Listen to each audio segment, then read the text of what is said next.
पवित्र श्रीमद् भागवत गीता, पवित्र चारों वेद, पवित्र कुरान शरीफ, पवित्र बाइबल, पवित्र गुरु ग्रंथ साहिब, पवित्र कबीर साहिब की वाणी में छुपे हुए गूढ़ रहस्य अर्थात तत्व को जानने के लिए कृपया अवश्य सुनिए जगत गुरु तत्वदर्शी संत रामपाल जी महाराज के मंगल प्रवचन। कहते हैं सच्चाई छुपती नहीं, चोर चुरावे तूंबड़ी गाड्डे पानी में, वो गाड्डे हुआ ऊपर आवे ना, सच्चाई छानी ना। अब देखना, इसी रुद्र संहिता हम पढ़ रहे हैं, श्री शिव पुराण में प्रमाण दिखाते हैं आपको। ये वही रुद्र संहिता चल रही है और संक्षिप्त शिव पुराण 110 पृष्ठ पे हम अब यहां देखेंगे 9वां अध्याय का यहां अंत होता है, लास्ट है।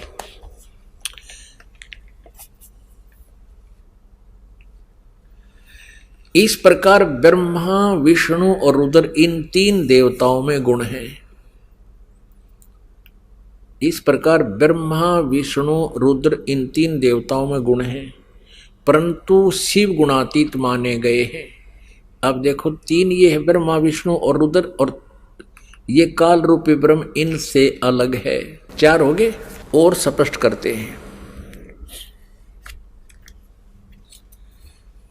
एक बार श्री ब्रह्मा जी और श्री विष्णु जी का इस बात पर झगड़ा हो गया कि ब्रह्मा जी कहते हैं कि मैं सृष्टि का रचनहार हूं और विष्णु तू मेरे से उत्पन्न हुआ है, तू मेरा पुत्र है। विष्णु जी कहते हैं कि तू मेरी नाभि कमल से उत्पन्न हुआ है, तू मेरा पुत्र है। इससे इन दोनों का आपस में युद्ध हो गया। उस झगड़े का निपटारा करने के लिए इस काल रूपी ब्रह्म ने, इनके पिता ने इनके बीच में एक स्तंभ गाड़ दिया, एक लिंग खड़ा कर दिया तेजों में स्तंभ, बहुत लंबा, उसका कोई और छोर इन दोनों को नहीं मिला। तो इनका युद्ध तो बंद हो गया, उसकी खोज करने लगे कितना लंबा चौड़ा है। अंत में कहते हैं फिर कुछ देर के बाद ये शिव रूप में इसने प्रतिज्ञा की है काल ने कि मैं अपने वास्तविक रूप में कभी किसी को दर्शन नहीं दूंगा। इसलिए ये कभी ब्रह्मा रूप धारण कर लेता है, कभी विष्णु रूप धारण कर लेता है, कभी शिव जी का रूप धारण कर लेता है। तो वहां शिव जी रूप में आकर प्रकट हो गया और इन दोनों से कहा कि पुत्रों, तुमने अपने आप को भुला दिया है और तुमने जो सृष्टि और सतिथि के जो डिपार्टमेंट मुझसे लिए हैं, ये तुमने तप करके लिए हैं। और इसी प्रकार रुद्र और महेश्वर ने भी अलग अलग विभाग मुझसे प्राप्त किए। अब आपको दिखाते हैं विद्वेश्वर संहिता में, यही शिव पुराण, ये संक्षिप्त शिव पुराण गीता प्रेस गोरखपुर से प्रकाशित है और वही हम पढ़ रहे हैं। पहले जो आपको दिखाया था, हनुमान प्रसाद पोदार इसके संपादक हैं। अब हम फिर विद्वेश्वर संहिता पढ़ते हैं। ये विद्वेश्वर संहिता अब पृष्ठ नंबर 24 पे थोड़ी सी झलक दिखाएंगे। ये एक तेजों में लिंग यानी स्तंभ इनके बीच में खड़ा कर दिया काल भगवान ने, ब्रह्मा जी और विष्णु जी के। फिर ये स्वयं प्रकट हो गया। ये 25 पृष्ठ पे हम पढ़ेंगे। ब्रह्मा और विष्णु ने पूछा, प्रभु सृष्टि आदि 5 कृत्यों के लक्षण क्या हैं, यह हम दोनों को बताइए। भगवान शिव बोले, ये काल रूपी ब्रह्म सदाशिव, इनका पिता बोला, मेरे कर्तव्यों को समझना अत्यंत गहन है, तथापि मैं कृपा पूर्वक तुम्हें उनके विषय में बता रहा हूं। ब्रह्मा और अच्युत, सृष्टि, पालन और संहार, त्रोभाव और अनुग्रह, ये 5 ही मेरे जगत संबंधी कार्य हैं जो नित्य सिद्ध हैं। अब 26 पृष्ठ पे, ये 25 पे पढ़ा, अब 26 पे, अब यहां आइएगा। पुत्रों, तुम दोनों ने तपस्या करके प्रसन्न हुए मुझ परमेश्वर से। ब्रह्मा और विष्णु को ये सदा शिव काल रूपी ब्रह्म कह रहा है, पुत्रों तुम दोनों ने तपस्या करके प्रसन्न हुए मुझ परमेश्वर से सृष्टि और सतिथि नामक 2 कृत प्राप्त किए हैं, यानी 2 विभाग प्राप्त किए हैं। ये दोनों तुम्हें बहुत प्रिय हैं। इस प्रकार मेरी विभूति स्वरूप, अब वहां शिव के रूप में खड़ा था ये काल, मेरी विभूति स्वरूप रुद्र और महेश्वर ने 2 अन्य उत्तम कृत, ये मैं नहीं है, ने संहार और तिरोभाव मुझसे प्राप्त किए। यहां देखो 2 तो ये हो गए विष्णु और ब्रह्मा, पुत्रों तुमने तो सतिथि, सृष्टि और सतिथि ये 2 विभाग ले रखे हैं, और इसी प्रकार मेरी विभूति स्वरूप, क्योंकि वो उस समय शिव रूप में खड़ा था, रुद्र और महेश्वर ने 2 अन्य उत्तम कृत संहार और तिरोभाव मुझसे प्राप्त किए हैं। ये 4 हो गए ये, और 5वां ये बोल रहा है शिव। आगे देखो, ये स्पष्ट ये काल बोल रहा है, ब्रह्म बोल रहा है, सरपुरुष बोल रहा है। यहां से आइएगा इसी के यानी 26 पृष्ठ पे हम पढ़ रहे हैं विद्वेश्वर संहिता का। यहां देखिए, मैंने पूर्व काल में अपने स्वरूप भूत मंत्र का उपदेश किया है जो ओंकार के रूप में प्रसिद्ध है। वह मंगलकारी मंत्र है। सबसे पहले मेरे मुख से ओंकार यानी ओम प्रकट हुआ, जो मेरे स्वरूप का बोध कराने वाला है। ओंकार वाचक है, मैं वाच्य हूं। यह मंत्र मेरा स्वरूप ही है। प्रतिदिन ओंकार का निरंतर स्मरण करने से मेरा ही सदा स्मरण होता है। मेरे उत्तरवर्ती मुख से अकार का, पश्चिम मुख से उकार का, दक्षिण मुख से मकार का, पूर्ववर्ती मुख से बिंदु का और मध्यवर्ती मुख से नाद का प्राकट्य हुआ। इन 5 अक्षरों से इस प्रकार 5 अवयवों से युक्त ओंकार का विस्तार हुआ है। इन सभी अवयवों से एकीभूत होकर यह प्रणव ओम नामक एक अक्षर हो गया। गीता जी अध्याय नंबर 8 के श्लोक नंबर 13 में गीता ज्ञानदाता ये ब्रह्म, ये सरपुरुष श्री कृष्ण जी में प्रवेश करके बोल रहा है ओम इति एकाक्षरम। श्रीमद् भगवत गीता अध्याय नंबर 8 के श्लोक नंबर 13 में गीता ज्ञानदाता ये ब्रह्म है, ये सरपुरुष है, श्री कृष्ण जी में प्रवेश करके बोल रहा है अपने पुत्र विष्णु के शरीर में, समझ लो। और ये कह रहा कि ओम इति एकाक्षरम ब्रह्म व्यवहारण माम अनुसमरण ये प्रयाति तदंदेहम स याति परमाम गतिम। माम ब्रह्म, मुझ ब्रह्म का केवल एक ओम अक्षर है, नथिंग एल्स। उच्चारण करके सिमरण करता हुआ ये प्रयाति तदंदेहम स याति परमाम गतिम, जो शरीर छोड़कर जाते समय इसका सिमरण करता हुआ जाता है, यानी अंत समय में भी इसी का सिमरण करता हुआ शरीर छोड़ता है। सयाति परमाम गतिम, वह मेरे ओम नाम से जो लाभ मिलना है वो परम गति प्राप्त होती है। इससे सिद्ध हो गया कि गीता जी को ये काल ही बोल रहा है जो ब्रह्मा विष्णु महेश का पिता है। और आगे देखो इन्होंने गड़बड़ी कहाँ की है, अनुवादकर्ताओं ने इसमें गलत मंत्र अड़ा दिया। हम इसको यहां पढ़ रहे हैं, इन सभी अवयवों से एकीभूत होकर वह प्रणव ओम नामक एक अक्षर हो गया। और गीता जी अध्याय नंबर 8 के श्लोक नंबर 13 में भी कहा है ओम इति एकाक्षरम ब्रह्म व्यवहारण माम अनुसमरण यह प्रयाति तदंदेहम स याति परमाम गति। अब देखो इन्होंने यहां गड़बड़ कर दिया है कि इन्होंने ओम नमः शिवाय यह 5 अक्षर मंत्र बता दिया। ये गलत है, ये बिल्कुल गलत है। यहां लिखा है कि इन सभी अवयवों से एकीभूत होकर यह वह प्रणव ओम नाम एक अक्षर हो गया। ये गलत है, ओम नमः शिवाय ये मंत्र गलत है। ये शास्त्र विधि त्यागकर मनमाना आचरण है, ये नहीं करना चाहिए। पुण्यात्मा, आज से 600 वर्ष पहले परमात्मा ने लगभग 600 वर्ष पहले यही अमृत ज्ञान अपनी अमृत वाणी में सच्चिदानंद घन ब्रह्म की वाणी में कहा था।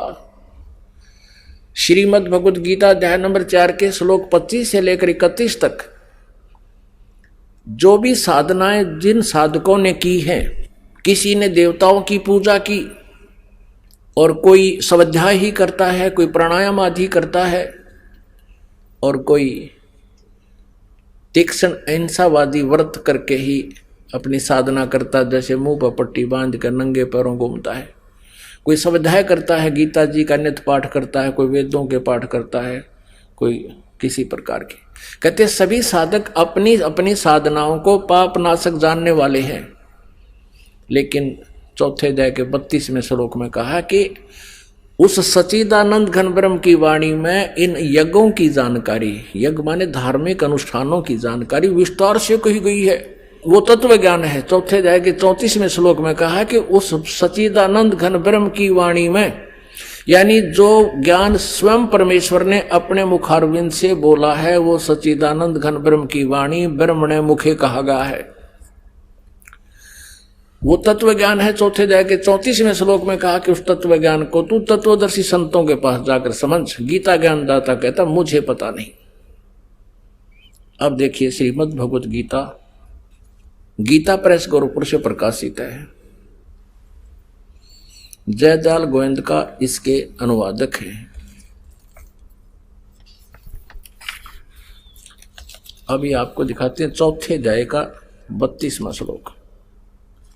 अब हम पहले थोड़ा सा चौथे अध्याय का 25 से शुरू करेंगे, अच्छा समझ में आएगा। ये देखिएगा, अध्याय नंबर 4 श्रीमद् भगवद गीता, इस 25 में कहा है कि दूसरे योगीजन देवताओं के पूजन रूपी यज्ञ का भली भांति अनुष्ठान करते हैं। प्रउपास्ते माने पूजते हैं। इसका अर्थ है कि कुछ योगी साधक देवताओं की पूजा, यज्ञ माने धार्मिक अनुष्ठान करते हैं, ये पूजा करते हैं प्रउपास्ते, और अन्य दूसरे ब्रह्म अग्नौ यानी ब्रह्म की साधना करते हैं। ब्रह्म ये अपने हिसाब से लिख रहे हैं, और यज्ञ के द्वारा ही आत्म स्वरूप का हवन क्या करते हैं। 26 में कहा है अन्य साधक, योगी जन मन साधक, श्रोत्र आदि समस्त इंद्रियों को संयम रूप अग्नि में हवन किया करते हैं, यानी ज्ञान इंद्रियों को ही ये रोकने की चेष्टा करते हैं। दूसरे एक शब्द आदि पर, ये 26वें श्लोक में चौथे अध्याय के, समस्त विषयों को इंद्रिय रूप अग्नि में हवन किया करते हैं 27 में। और दूसरे योगीजन इंद्रियों की संपूर्ण क्रियाओं को और प्राणों की समस्त क्रियाओं को ज्ञान से प्रकाशित स्वयं योग रूप अग्नि में हवन किया करते हैं। यानी कुछ इसमें यह कहा कि कुछ लोग अपने श्वासों की क्रियाओं को आते जाते देखते रहते हैं, इसी को अपनी साधना मानते हैं, ध्यान रखते हैं उसके ऊपर। 28 में कहा है कि कई पुरुष धर्म संबंधी यज्ञ करने वाले भंडारे कर दिए कि धर्मशाला बनवा दी, और कुछ तपस्या करते रहते हैं, और दूसरे योग रूप यज्ञ करने वाले या केवल आसन, योगासन, योगा करते रहते हैं, इसी को अपना मोक्ष मानते हैं। ये 28 पढ़ रहे हैं हम, 28। और दूसरे कितने ही आचार्य ना कितने ही अहिंसावादी तीक्ष्ण व्रतों से युक्त यत्नशील पुरुष स्वाध्याय रूप ज्ञान यज्ञ करने वाले हैं, यानी स्वाध्याय करते हैं, गीता जी का पाठ कर लिया, वेदों का।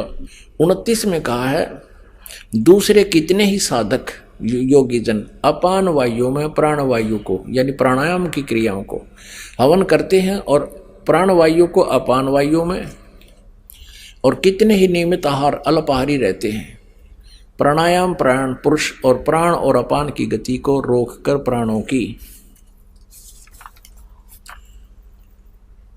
को प्राणों में ही हवन किया करते हैं।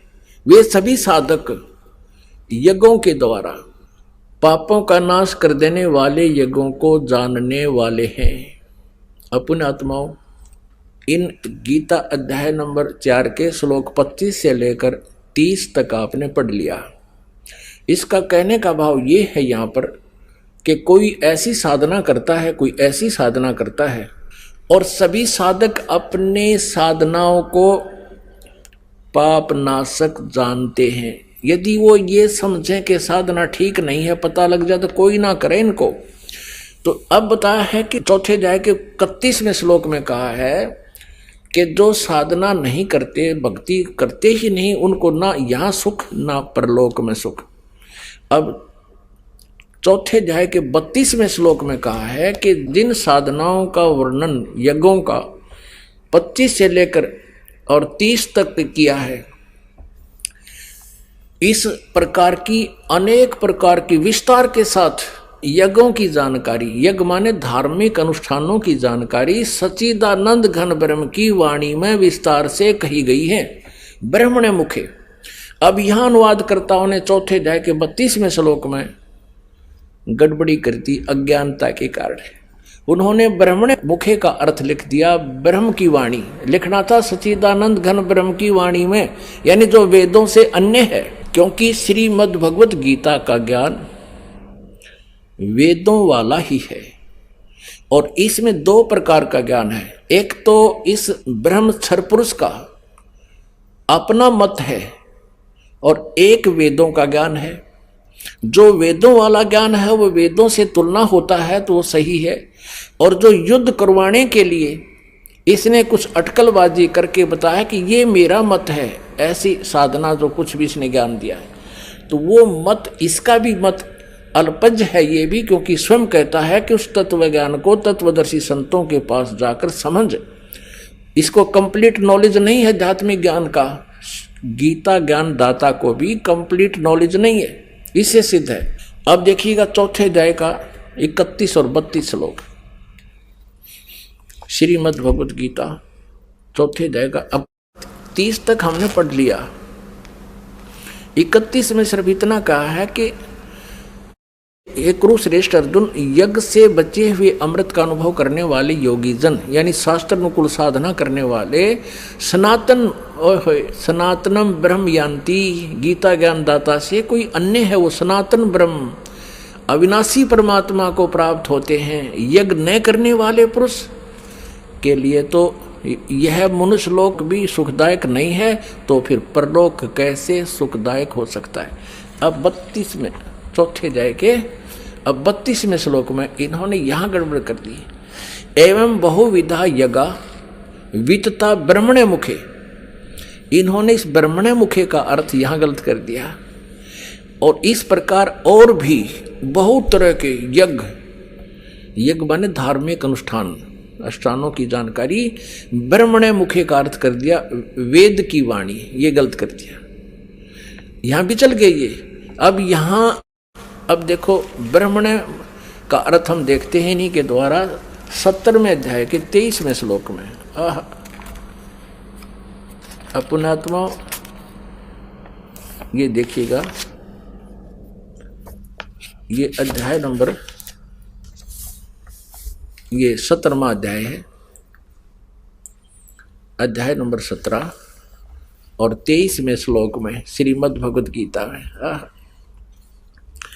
ओम तत् सत इति निर्देश है ब्रह्मणे तिर्विधय समर्थ है। अब यहां ओम ओम तत् तत् सत सत इति माने ऐसे यह, तिर्विध 3 प्रकार का, ब्रह्मणे माने सच्चिदानंद घन ब्रह्म का नाम कहा है। ब्रह्मणे माने सच्चिदानंद घन ब्रह्म, यानी परम अक्षर ब्रह्म, पूर्ण परमात्मा, सच्चिदानंद घन ब्रह्म। अब हम फिर आते हैं चौथे अध्याय के 32वें श्लोक पर, चौथे अध्याय का ये 32वां श्लोक। अब हम इस अनुवाद को यहां ऐसे रखेंगे, इस प्रकार और भी बहुत तरह के यज्ञ सच्चिदानंद घन ब्रह्म की वाणी में, बस सीधा सा अर्थ हो गया, विस्तार से कहे गए हैं। ये कहे वेद की वाणी में, वेद का ज्ञान तो गीता में यो गीता ज्ञान दाता दे ही रहा है, विस्तार से कहे गए हैं। उन सब को तू कर्म जान, यानी काम करते करते चलते फिरते सिद्ध होने वाले हैं। इसी प्रकार तत्व से जानकर उनके अनुष्ठान द्वारा तो कर्म बंधन से सर्वथा मुक्त हो जाएगा। और 33 में ये कहा है कि सरयान दर्वमयात यगात ज्ञान यग है परंतम सर्वकर्म अखिलम पार्थ ज्ञाने प्रीस समाप्ते। इसका अर्थ है कि अज्ञानतावश बिना अंधाधुंध, वैसे ही द्रव यज्ञ माने धन का कहीं दान कर देने से अच्छा तो पहले ज्ञान यज्ञ समझ। यहाँ देखना 33वां श्लोक है, हे परंतम अर्जुन द्रव में यज्ञ की अपेक्षा ज्ञान यज्ञ अत्यंत श्रेष्ठ है। ज्ञान यज्ञ माने तत्व ज्ञान जो सच्चिदानंद घन ब्रह्म की वाणी में है उसको समझे। यावन मात्र संपूर्ण कर्म ज्ञान में समाप्त हो जाते हैं। अब 34 में कहा है उस ज्ञान को, कौन से ज्ञान को, जो सच्चिदानंद घन ब्रह्म की वाणी में विस्तार से कहे गए वो तत्व ज्ञान है। चौथे अध्याय के 32वें श्लोक में।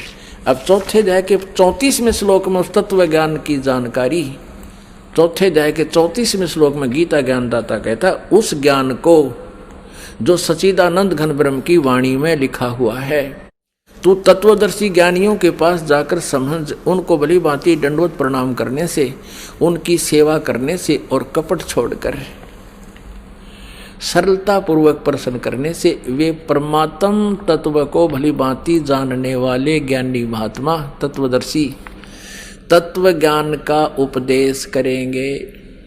अपने आत्मा अपने पवित्र सदग्रंथ श्रीमद् भगवद गीता जी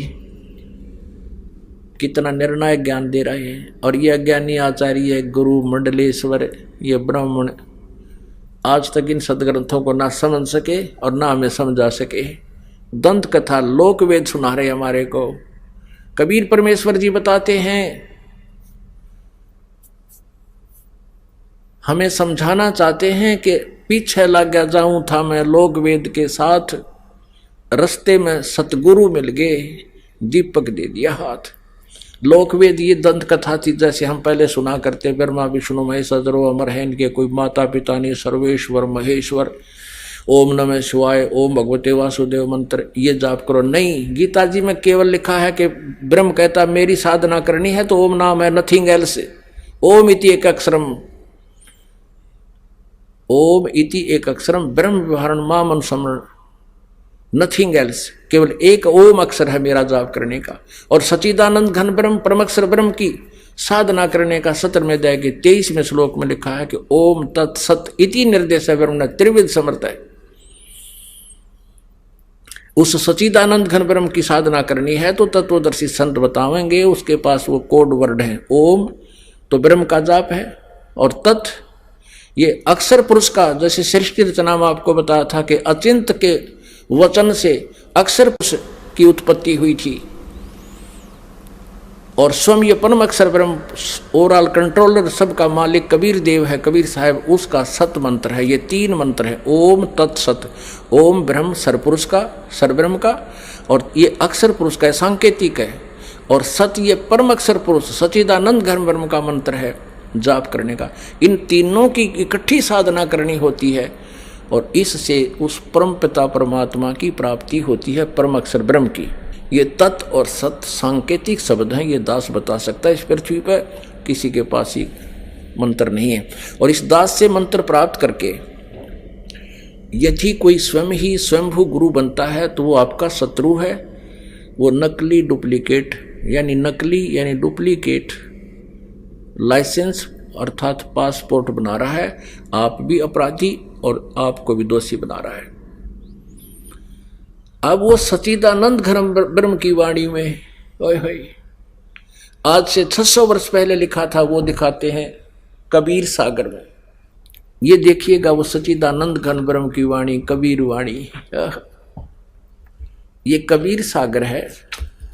ये देखो कितना मोटा, कितना इसमें विस्तार से लिखा गया है। और ये कबीर सागर है, इसके 11 भाग हैं। खेमराज श्री कृष्ण दास प्रकाशन बंबई से ये प्रकाशित है। कबीर सागर, ज्ञान सागर, कबीर पंथी भारत पथिक स्वामी युगलानंद विहारी द्वारा पुरस्कृत। ये कबीर पंथियों ने ठीक रखा है इसको। मुद्रक एवं प्रकाशक हैं खेमराज श्री कृष्णदास, अध्यक्ष श्री वेंकटेश्वर प्रेस, खेमराज श्री कृष्णदास मार्ग, बम्बई। अब इसमें दिखाते हैं आपको। अब देखिएगा पृष्ठ नंबर, ये है ज्ञान बोध, कबीर सागर में ज्ञान बोध 20 पृष्ठ पर ज्ञान बोध, और इधर है बोध सागर, ज्ञान बोध में बोध सागर में ये 21 पृष्ठ पे है। परमात्मा कबीर साहब ने अपने प्यारी आत्मा धर्मदास को बताया, धर्मदास ये जग बोराना, कोई न जाने पद निर्वाण। निर्वाण पद माने मोक्ष मार्ग। धर्मदास ये जग बोराना, कोई न जाने पद निर्वाण। यही कारण मैं कथा पसारा, जग से कहिए वो राम नियारा। ये नाम गलती से लिखा है, मिसप्रिंट है। यही ज्ञान जग जीव सुनावो, सब जीवों का भरम नसाओ।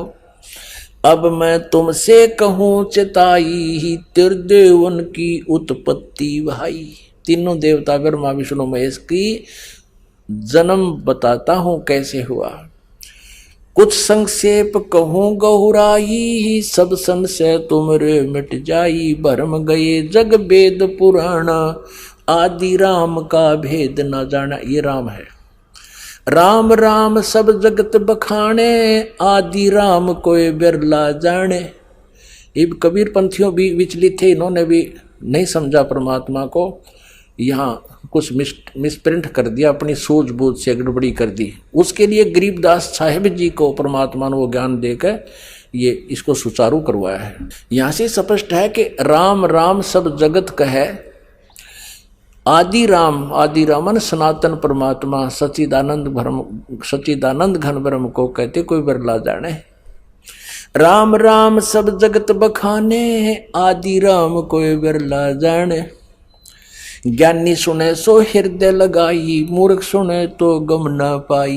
क्या बताते हैं कि मैं बताने जा रहा हूँ, ब्रह्मा विष्णु महेश के माता पिता बुद्धिमान होंगे, वो समझ जाएंगे प्रमाणों को देखकर, और मूर्ख मान्या ना करते, उनकी तो आदत होती है बकवाद करने की। माँ अष्टंगी पिता निरंजन, ये जम दारुण वंशन अंजन। पहले कीन निरंजन राई, पीछे से माया उपजाई। माया रूप देख अति शोभा, देव निरंजन तन मन लोभा। काम देव धर्म राय सताए, देवी को तुरंत धर खाई। पेट से देवी करी पुकारा, हे साहेब मेरा करो उभारा। पेट से देवी करी पुकारी, साहेब मोहे करो उभारी। टेर सुनी सतगुरता आए, अष्टंगी के बंद छुड़वाए। यहाँ वास्तविकता यह है कि टेर सुनी तहाँ हम आए, परमात्मा कहते हैं अष्टंगी के बंद छुड़वाए। अब 22 पृष्ठ पे ज्ञान बोध कबीर सागर। धर्मराय को हिकमत कीना, नखरेखा से भग कर लीना। अब कहते हैं उस काल ने उस दुर्गा के प्रजनन इंद्री स्वयं ही लगाई। धर्मराय करे भोग विलासा, माया को रही तब आशा। यानी दुर्गा प्रेग्नेंट होगी। 3 पुत्र अष्टंगी जाए, ब्रह्मा विष्णु शिव नाम धराए। ओए होए। 3 पुत्र अष्टंगी दुर्गा ने पैदा किए शिव काल के संयोग से, और ब्रह्मा विष्णु और शिव नाम धराए। 3 देव विस्तार चलावे, इनमें ये जग धोखा खावे। पुरुष गम कैसे के पावे, काल निरंजन जग भरमावे। 3 लोग अपने सुत दीन्या, सुन निरंजन बसालीन्या। अपने तीनों पुत्रों को 3 लोकों का राज देकर, पृथ्वी पाताल और स्वर्ग का, और स्वयं कहते ऊपर सुन में जा बैठा। सुन माने ऊपर, ठीक जहां और कोई ना हो, वोक्यम प्लेस में, जहां इसने 3 रूप बनाकर अपने 3 स्थान बना रखे। 3 देव सो उनको ध्यावे, निरंजन का वह पार न पावे। ब्रह्मा विष्णु महेश को अपने पिता की भी प्राप्ति नहीं हो सकी है, इसलिए उनको निराकार बता रहे हैं। ये अलख निरंजन बड़बट पारा, 3 लोक जीव करे आहारा। ब्रह्मा विष्णु शिव नहीं बचाए, सकल खाए पुन धूर उड़ाए। तिनके सुत हैं तीनों देवा, आंदर जीव करत हैं सेवा। अब परमात्मा क्या बता रहे हैं कि इन दुर्गा और काल के ये तीन पुत्र हैं, रजगुण ब्रह्मा, सतगुण विष्णु, तमगुण शिव जी। और अंधे जीव इन्हीं की पूजा करते हैं। अंधे माने ज्ञानहीन प्राणी, और इन्हीं को सर्वेश्वर मानकर इनकी पूजा करते हैं। फिर देखिए, तिनके सुत हैं तीनों देवा, अंधर जीव करते हैं सेवा। सेवा माने पूजा। ये अंधे ज्ञानहीन तत्व ज्ञानहीन प्राणी इन्हीं काल के तीनों पुत्रों की पूजा करते हैं। अकाल पुरुष काहू नहीं चीन्या, काल पाए सभी गए लीन्या। ऐसा तीनों देव और असुर अवतारा, ताको भजे सकल संसारा। कहते हैं इन तीनों देवताओं ब्रह्मा विष्णु महेश और असुर और अवतारा, और इन्हीं के अवतारों को ताको भजे सकल संसारा। तीनों गुण का यह विस्तारा, धर्मदास में कहो पुकारा। अब परमेश्वर कबीर जी कहते हैं गुण तीनों की भक्ति में ये भूल पड़ो संसार। कह कबीर निज नाम बिना कैसे उतरो पार। अब परमात्मा ने कहा कि तीनों गुण का ये विस्तारा, रजगुण ब्रह्मा, सतगुण विष्णु, तमगुण शिव जी। गुण तीनों की भक्ति में भूल पड़ो संसार। कह कबीर निज नाम बिन कैसे उतरे पार। निज राम बिन, निज राम नाम कहो। अपने आत्मा ये कंसेप्ट और क्लियर करना पड़ेगा कि रजगुण ब्रह्मा है, सतगुण विष्णु, तमगुण शिव जी। और फिर गीता जी का थोड़ा सा भेद आपको देंगे। गीता जी में यही प्रमाण है तीनों की रचना का, जन्म का। ये देखिएगा मार्कंडेय पुराण में ये तीन गुण क्या हैं ये दिखाते हैं। यह मार्कंडेय पुराण गीता प्रेस गोरखपुर से प्रकाशित है। गीता प्रेस गोरखपुर से प्रकाशित है। इसके 123 पृष्ठ पर आपको दिखाते हैं। ये पृष्ठ 123, और यहां पर देखिएगा मार्कंडेय जी बोले, मार्कंडेय जी बता रहे हैं। हम यहां आ जाते हैं। इस प्रकार इस तरह स्वयंभू परमात्मा की तीन अवस्थाएं होती हैं। रजोगुण प्रधान ब्रह्मा, तमोगुण प्रधान रुद्र और सत्वगुण प्रधान विश्वपालक विष्णु हैं। ये ही तीन देवता हैं और ये ही तीन गुण हैं। है कितना स्पष्ट कंसेप्ट क्लियर हो गया। और भी क्लियर करते हैं, क्योंकि जब तक ये कंसेप्ट कति क्लियर नहीं बोलेगा कि रजगुण ब्रह्मा, सतगुण विष्णु, तमगुण शिव जी, तब तक यह बात सिर चढ़े नहीं कि गुण तीनों की भक्ति में ये भूल पड़ो संसार। कह कबीर निज नाम बिना कैसे उतरो पार। ये श्रीमद् देवी भागवत हिंदी टीका से थी, इसमें संस्कृत भी साथ है, प्रथम भाग है। और ये कहाँ से प्रकाशित है? अथ देवी भागवतम सभाष्टिकम समातम। यह खेमराज श्री कृष्ण दास प्रकाशन बंबई 4, यहाँ से प्रकाशित है। अब यहाँ आते हैं इसके तीसरे स्कंद में। अथ श्रीमद् देवी भागवते भाषा टीका युक्ते तृतीय स्कंद है प्रारंभते। अब तीसरा स्कंद प्रारंभ होता है। इसमें प्रश्न नंबर 11 पर, यह है 11 पृष्ठ, और भाषा टीका युक्त तृतीय स्कंद अध्याय 5 का, और मंत्र नंबर 8 है। ये 7वां या समाप्त हुआ श्लोक और 8वां प्रारंभ होता है। भगवान शंकर अपनी माता दुर्गा से कह रहे हैं, हे माता, यदि हमारे ऊपर सदा आप दयायुक्त हो तो हमको तमोगुण में किस प्रकार प्रदान किया, और ब्रह्मा रजोगुण और हरि सतोगुण युक्त क्यों किए। अब यहां देखिएगा, ये संस्कृत है, वो हिंदी पढ़ी संस्कृत है। ये 7वां समाप्त हुआ, 8वां प्रारंभ हुआ। यदि दया धर्मना न सदा अंबिके कथम अहम विहित। अहम माने मैं किस प्रकार बना दिया।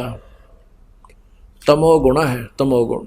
और कमल जय, कमल से उत्पन्न होने वाले ब्रह्मा को रजोगुण संभव, रजोगुण क्यों बनाया। सुवित किमु सतोगुण हरि, और विष्णु जी को आपने सतोगुण क्यों बनाया। आप जी ने श्रीमद् देवी भागवत में ये स्पष्ट क्लियर हो गया। और श्री शिव पुराण में स्पष्ट हो गया कि प्रकृति और प्रधान दुर्गा को कहते हैं,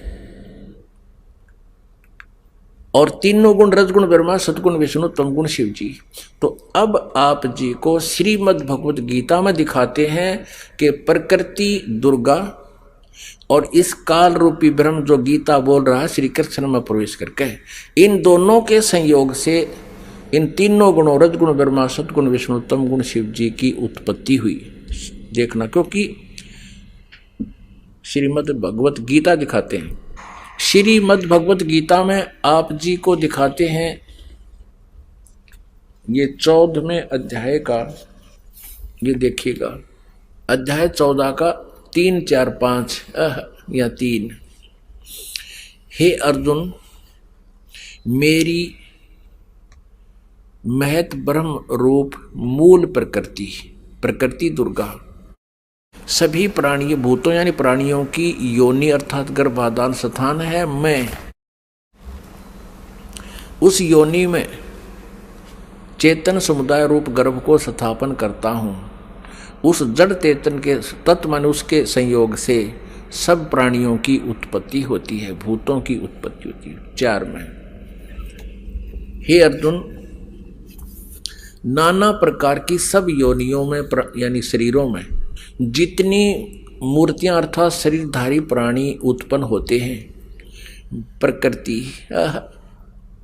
प्रकृति तो उनकी गर्भ धारण करने वाली माता है, उन सब की दुर्गा तो उनकी माता है, मैं बीज स्थापन करने वाला पिता हूं। आगे देखो 5वें में, हे अर्जुन, सतगुण विष्णु, रजगुण ब्रह्मा और तमगुण शंकर, ये प्रकृति से उत्पन्न दुर्गा से उत्पन्न तीनों गुण यानी तीनों देवता अविनाशी जीव आत्मा को शरीर में बांधते हैं, यानी कर्मा उनके अनुसार ये इन तीनों रजगुण ब्रह्मा, सतगुण विष्णु, तमगुण शिव जी ये दुर्गा से जन्मे हैं, इनका जन्म हुआ है। और कर्मानुसार शरीर में यानी कर्म दंड के आधार से हमें यहाँ पर रखते हैं। अपने आत्माओं, परमात्मा कहा करते थे कि मेरी बात कहते हैं या दुनिया अजब दीवानी, मेरी कही एक ना मानी। क्या कहा करते परमात्मा?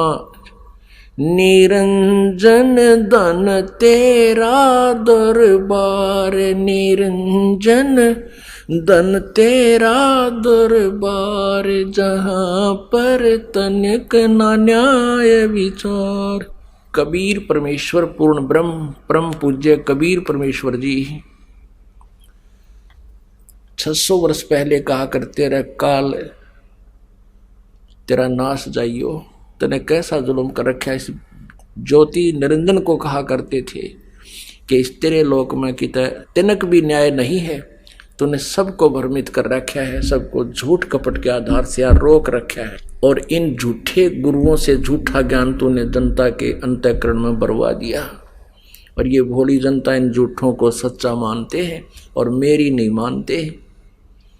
निरंजन धन तेरा दरबार, निरंजन धन तेरा दरबार, जहाँ पर तनिक ना न्याय विचार।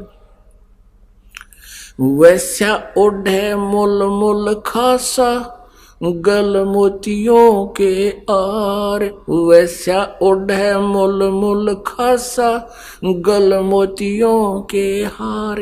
पति भरता को मिले न खादी, ये सूखा निरस आहार। निरंजन धन तेरा दरबार, निरंजन धन तेरा दरबार, जहाँ पर तनिक न न्याय विचार। पाखंडियों की पूजा जग में संत को कहें लबाड़े। पाखंडी की पूजा जग में संत को कहें लबाड़। अज्ञानी को परम विवेकी और ज्ञानी को मूढ़ गंवार। निरंजन धन तेरा दरबार, निरंजन धन तेरा दरबार, जहाँ पर तनिक न न्याय विचार। कह कबीर सुनो भाई साधो या सब उल्टा व्यवहार। कह कबीर सुनो भाई साधो या सब उल्टा व्यवहार। सच्चे को तो ये झूठा बतावे, इन झूठों का एतबार निरंजन। धन तेरा दरबार निरंजन, धन तेरा दरबार, जहां पर तनिक न न्याय विचार। कह कबीर सुनो भाई साधो या सब उल्टा व्यवहार। कह कबीर सुनो भाई साधो या सब उल्टा व्यवहार। सच्चे को तो ये झूठा बतावे और इन झूठों का एतबार निरंजन। धन तेरा दरबार निरंजन, धन तेरा दरबार, जहां पर तनिक ना न्याय विचार। बोलो सतगुरुदेव की जय। परम पिता परमात्मा पूर्ण ब्रह्म सारी सृष्टि के रचनहार कुल मालिक कबीर परमेश्वर जी हैं, कबीर देव जी हैं, परम पूज्य कबीर भगवान हैं। वो परम पिता परमात्मा सन 1398 में विक्रमी संवत 1455 ज्येष्ठ सुदी पूर्णमासी को सत्यलोक से अपने सनातन परम धाम से गति करके वहाँ से प्रस्थान करके काशी शहर, भारतवर्ष की पावन धरती पर काशी शहर के बाहर बने एक लहर तारा नामक तालाब पर विकसित कमल के फूल पर नवजात शिशु का रूप धारण करके विराजमान हुए। इस दृश्य को देख रहे थे एक अष्टानंद नाम के ऋषि ब्राह्मण, जो महर्षि रामानंद जी के शिष्य थे। इन परमेश्वर को शिशु रूप में प्रकट परमेश्वर परम अक्षर ब्रह्म को एक मुसलमान जुलाहा दंपति उठा ले गए थे। वो मुसलमान जुलाहा दंपति पहले हिंदू थे, उसी जन्म में गौरी शंकर और सरस्वती उनका नाम था। गौरी शंकर पुरुष का, सरस्वती उसकी पत्नी का। भगवान शिव के उपासक थे। मुसलमानों ने उनको जबरदस्ती मुसलमान बना दिया था। हिंदू ब्राह्मणों ने उनको समाज से निकाल दिया था, उनकी सब हिंदू क्रियाओं को बंद करवा दिया था। पहले वो गौरी शंकर सरस्वती भगवान शिव की पूजा करते थे, कथा सुनाते थे। उससे जो पैसा आ जाता था दान दक्षिणा का, उससे अपना निर्वाह किया करते थे और संग्रह संचन नहीं करते थे। वो नेक ब्राह्मण थे, वो किसी को गुमराह नहीं करते थे, परमात्मा की कथा सुनाते थे। उससे जो पैसा आ जाता था उससे निर्वाह करते थे और जो पैसा शेष बच जाता था उनके खर्चे से, उसका वो भंडारा कर देते थे, दान में धर्म में लगा देते थे। जिस कारण से उनका बोलबाला बहुत हो गया था। काशी के अंदर बहुत से हिंदू समाज उनको अधिक महत्व देते थे, जिस कारण से वे अन्य स्वार्थी ब्राह्मण उस गौरी शंकर से ईर्ष्या करते थे। इस बात का ज्ञान था उन मुसलमान पीरों को, गुरुओं को, काजी और मुल्लाओं को। आइए अब हम उन श्रद्धालुओं के अनुभव जानते हैं जो जगत गुरु तत्वदर्शी संत रामपाल जी महाराज जी से दीक्षा प्राप्त कर चुके हैं तथा उनके द्वारा बताए गए भक्ति मार्ग पर चल रहे हैं। सर नमस्कार। नमस्ते सर। सर क्या नाम है आपका? नाहर सिंह मीना। कहाँ से आए हैं आप? मैं अलवर राजस्थान से आया हूँ। वैसे मैं गाजियाबाद में रेलवे में जॉब करता हूँ। सर संत रामपाल जी महाराज से नाम दीक्षा लेने से पहले आप क्या भक्ति साधनाएं करते थे? मैं खुद जो हूँ, एक हमारे वहाँ पे गांव में एक संत हैं, उनका शिष्य था। उन्होंने मुझे रामायण में नाम का मंत्र दिया था। श्री राम को इष्ट मान कर मैं भक्ति करता था। हनुमान जी का उपासक था मैं। हनुमान जी का व्रत करता था, चोला छंडाता था, मतलब उस पर रंग सिंदूर छंडाता था मूर्ति पे। और मैं बहुत अच्छे से इष्ट मान के उनकी भक्ति करता था कंटिन्यू। मैं कावड़ लेके गया बिहार समस्तीपुर से। मैं बाबा धाम ये छत्तीसगढ़ में है, वहाँ पे मैं कावड़ लेके गया। मैंने 84 जो कोस की परिक्रमा है वो नंगे पैर की। तो इस तरह मैं दृढ़ता से भक्ति कर रहा था और हनुमान जी का ज़्यादा उपासक था। सर, आप एक अच्छे श्रद्धालु की तरह हर वो पूजा साधनाएं कर रहे थे जो कि एक आम साधारण श्रद्धालु करता है।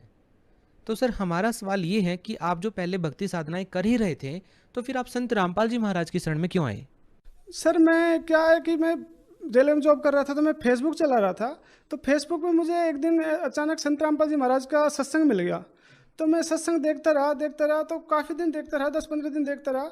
मैंने फिर उसमें देखा कि इसमें बता रहे हैं संत रामपाल जी महाराज कि ब्रह्मा विष्णु महेश इनके माता पिता कौन हैं और ब्रह्मा विष्णु महेश की कितनी जन्म आयु है। तो ये देख के मैं शॉक्ड रह गया कि ये क्या ब्रह्मा विष्णु महेश की जन्म मृत्यु होती है। तो परमात्मा की दया से संत रामपाल जी महाराज ने ऐसा ज्ञान बताया उस सत्संग में कि मैं अचंभित रह गया। मेरे पैरों तरह जमीन निकल से गई। इस तरह मुझे अनुभव हुआ कि ये एक संत, एक साधारण संत जो इतना अनमोल, इतना हाई लेवल का ज्ञान बता रहे हैं, जो ब्रह्मा विष्णु महेश की उम्र बता रहे हैं।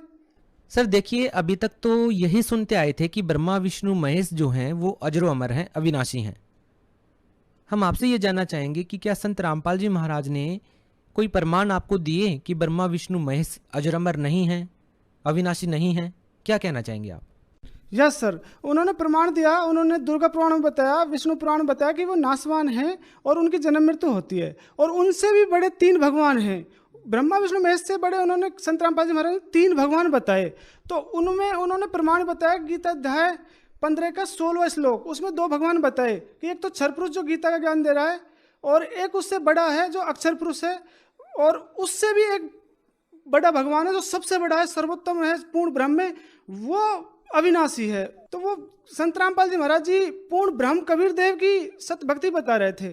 तो उसको जब हम देखें, उसको हम समझे, तो वास्तव में पता लगा कि हम तो कबीर परमात्मा की संतान है और वो हमारे असली परमपिता परमेश्वर है। सर, ये बात तो माननी पड़ेगी कि संत रामपाल जी महाराज के ज्ञान का कोई सानी नहीं है, क्योंकि वो जितना भी ज्ञान बताते हैं वो प्रमाणित बताते हैं, शास्त्रों के आधार पर बताते हैं। साथ ही उनका ये भी कहना है कि कबीर परमात्मा है। सर, हम आपसे ये जानना चाहेंगे कि क्या इसका भी प्रमाण संत रामपाल जी महाराज देते हैं? जी, उन्होंने स्पष्ट बताया कि उन्होंने वेद खोले। वेद में ऋग्वेद मंडल नंबर 9 सूक्त 96 मंत्र 16, 17 और 18 और 19, 20 इन 4-5 श्लोकों में, मंत्रों में पूरा उन्होंने प्रमाण बताया कि वो कबीर देव हैं और वो तीसरे रिद्ध धाम में रहते हैं। सबसे ऊपर जो तीसरा रिद्ध धाम है, उसमें मानव के रूप में, एक राजा के शरीर के रूप में, प्रकाशमान शरीर में कबीर परमात्मा साकार रूप में रहता है। तो वो ये स्पष्ट प्रमाण दे रहे थे, वेदों में बता रहे थे, गीता जी में बता रहे थे कि पूर्ण ब्रह्म जो होता है, परमात्मा होता है, वो गीता अध्याय 15 का एक श्लोक है, उसमें बताया कि उल्टा जो लटका हुआ वृक्ष है, उसमें जो मेन मूल जो है, रूट है पेड़ की, जो जड़ है, वो पूर्ण ब्रह्म है, वो कबीर देव है। सर, जब आपने ये सत्संग सुना और इतने सारे प्रमाण जब आपने देखे, तो उसके बाद आपने क्या किया? ये सर, जब मैंने ये देखा तो मुझे उसमें पता लगा कि ये ब्रह्मा विष्णु महेश जो हैं, ये जो भक्ति इनकी हम कर रहे हैं, ये तो गलत कर रहे हैं और ये तो हमको लाभ ही नहीं दे रहे। इनकी हम भक्ति करते करते इतने मतलब दृढ़ता में हैं, इतना सब कुछ कर रहे हैं, फिर भी हमको समस्या आ रही है। मुझे खुद को जो है मुंह में छाले होते थे। मैं रेलवे में एम्प्लॉय हूँ और मैंने मतलब डॉक्टर से काफ़ी बार इलाज करा कि मुंह में महीने में 1 या 2 बार कम से कम छाले हो जाते थे। मैं दवाई खा खा के थक गया था। मेरे अंदर क्रोध ज़्यादा रहता था, मैं गुस्से में ज़्यादा, मतलब कोई भी बात पे गुस्सा करता था, परिवार वालों से गुस्से में झगड़ा कर लेता था। तो ये परमात्मा का ऐसा ज्ञान, कबीर परमात्मा का, जो संत रामपाल जी खोल खोल के बता रहे थे, मैं तुरंत क्या किया, मैंने उसमें साधना चैनल पे वो पीली पट्टी आ रही थी, मैंने सत्संग देखना शुरू कर दिया था। तो उसमें मोबाइल पे फ़ोन किया आश्रम में, संत रामपाल जी का आश्रम में। तो फिर उन्होंने बोला कि आपके अलवर नामदान केंद्र में आप आ सकते हो, नाम दीक्षा ले सकते हो। तो मैंने वहाँ पे 20 जून 2018 को संत रामपाल जी महाराज जी से नाम दीक्षा ली। सर देखिए, अभी आप संत रामपाल जी महाराज जी से जुड़ चुके हैं और इसमें कोई दो राय नहीं है कि आप संत रामपाल जी महाराज जी से जुड़ने के बाद तो कोई नशा करते नहीं होंगे। क्या संत रामपाल जी महाराज से जुड़ने से पहले कोई नशा करते थे आप? सर आपको एक्चुअली में बात बताऊं कि मैं जो हूँ मेरे यार दोस्तों के साथ जैसे बियर पीना, जैसे सिगरेट कभी कभी पी लेना, इस तरह मैं छुप के नशे कर लेता था। मैं सबके सामने नशा नहीं करता था। पर मैंने सत्संग में संत रामपाल जी महाराज जी के माध्यम से जाना कि अगर कोई एक बार भी शराब पीता है तो उसमें स्पष्ट लिखा हुआ है, मदिरा पीवे कड़वा पानी 70 जन्म स्वान के जानी। अगर कोई एक बार शराब पीता है तो उसका 70 बार कुत्ते का जन्म भोगना पड़ता है। तो दूसरी चीज़, हम मांस भी खा लेते थे। हम मीणा समाज में रहे, जन्म हुआ है तो हम मांस खा लेते थे। मांस का खिलाने का हम बहुत अच्छा एक इज्जत सम्मान मानते थे। तो ऐसी गलतियां कर रहे थे हम। तो हम जब संत रामपाल जी महाराज जी से जुड़े और तब उनके हमने नियम देखे, तो नशा करने की तो बात दूर, किसी को कराना भी नहीं चाहिए, और मांस खाने के बाद दूर किसी को खिलाना भी नहीं है। तो ये चीज़ें जान के हमको बहुत अच्छा लगा और हमारे ये वहीं से ये हमारी शुरुआत हो गई। मेरा वो नशा वहाँ से छूट गया। करने के बाद दूर हम कराना भी बंद कर दिए।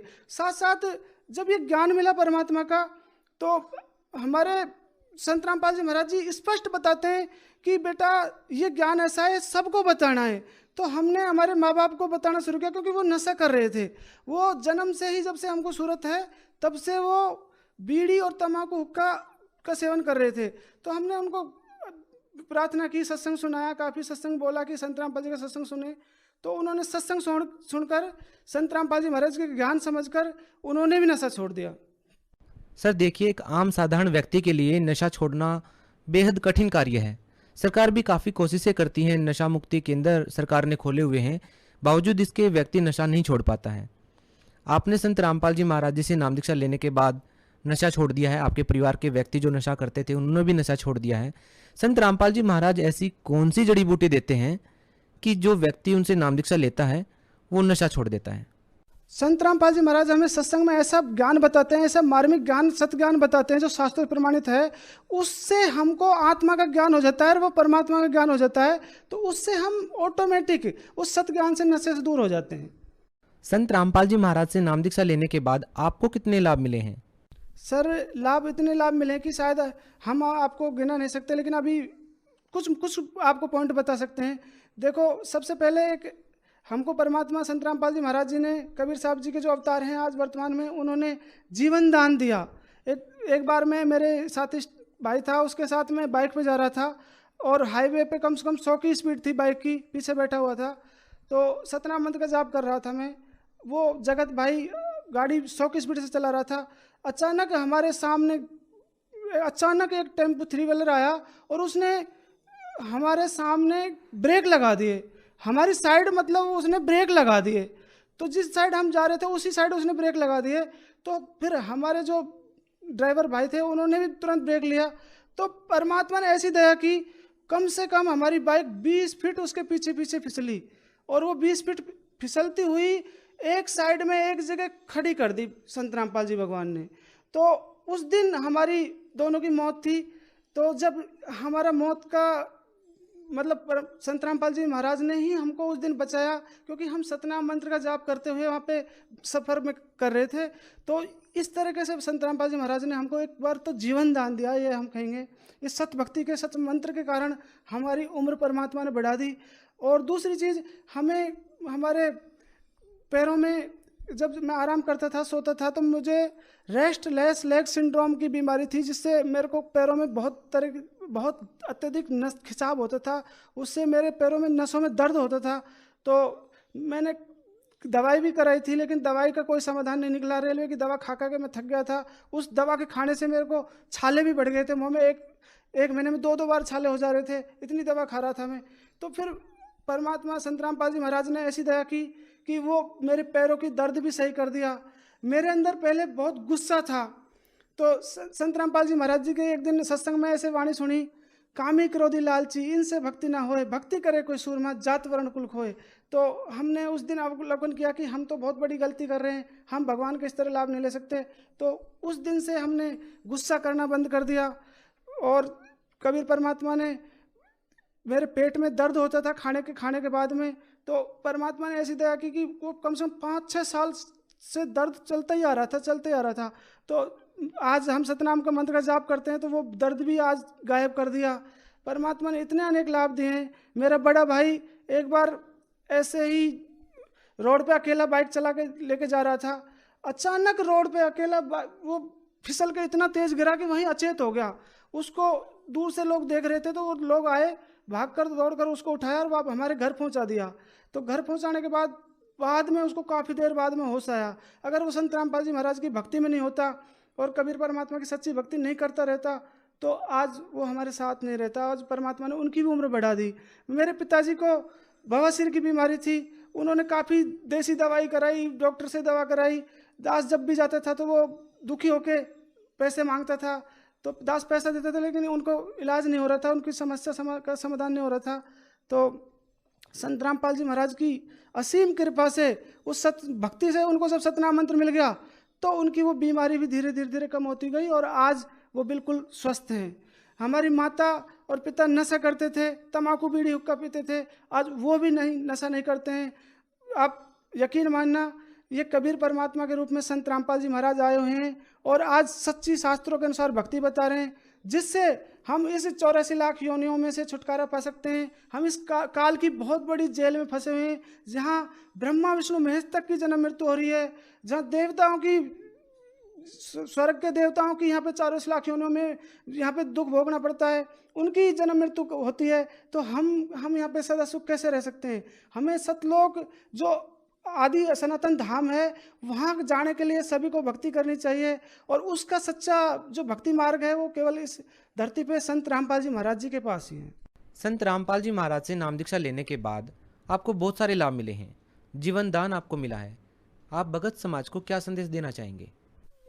हमको इतने लाभ मिले हैं, अब संत रामपाल जी महाराज जी सच्चे भक्ति से सबको लाभ दे सकते हैं। अगर वो संत रामपाल जी महाराज जी से अविलंब अपना आत्मा का कल्याण कराने के लिए, मोक्ष का मार्ग जानने के लिए और उसको पाने के लिए अगर संत रामपाल जी महाराज से जुड़ जाएं तो वो परमात्मा की सुख शांति भी यहाँ धरती पे पा सकते हैं, इस लोक में सुख शांति हो सकते हैं और साथ में परमात्मा की प्राप्ति भी कर सकते हैं। जिसे पूर्ण कबीर परमात्मा बोलते हैं, पूर्ण परमात्मा कबीर साहब को बोलते हैं, उस आदि सनातन सतलोक को वो जा सकते हैं।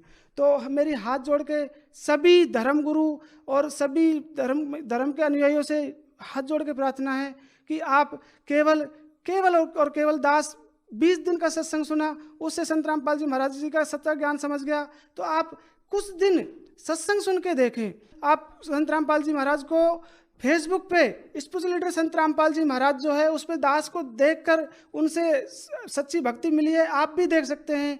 आप यूट्यूब चैनल है संत रामपाल जी महाराज जी का, उस पर आप उनको देख सकते हैं, ट्विटर पे देख सकते हैं। आप संत रामपाल जी महाराज का ऐप है, संत रामपाल जी महाराज ऐप, उससे आप संत रामपाल जी का ज्ञान सुन सकते हैं। तो आप जितना जल्दी संत रामपाल जी महाराज जी का सत्संग सुनना लग जाओगे उसी दिन से आपको लाभ मिलने लग जाएगा। ये सत्य बात है, 101% है। क्योंकि कबीर देव का एक गुण लिखा हुआ है वेदों में कि कबीर परमात्मा असाध्य रोग को भी सही कर देते हैं। अगर कोई दुखी आदमी है और कोई बीमारी से पीड़ित है, कोई किसी भी प्रकार से दुखी समस्या से ग्रसित है, तो वो केवल संत रामपाल जी महाराज का सत्संग सुने और सच्चा मार्ग देखें और इसी को अपनाएं। सर बहुत बहुत धन्यवाद। ठीक है सर, थैंक यू।